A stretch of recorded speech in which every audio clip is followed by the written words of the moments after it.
આપણા તુલસીવાડી વિસ્તારના ભવાની માતા મંદિર એપ્રોચ રોડ પાસે ખાડા પડવાથી અને વરસાદમાં ખૂબ જ પાણી ભરાવાના કારણે ગંદકી અને બીમારી ફેલાઈ શકે છે અને આ રોડના ખાડા ભરવા ડામરીકરણ ખૂબ જ જરૂરી હતું.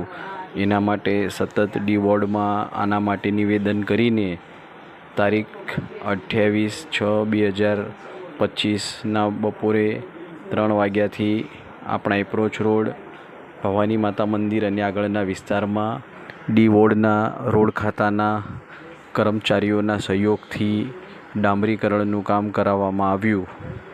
મેઘવાળ સેવક સંઘ સદૈવ સામાજિક સેવા માટે પ્રયત્નશીલ. વંદે માતરમ. ભારત માતા કી જય.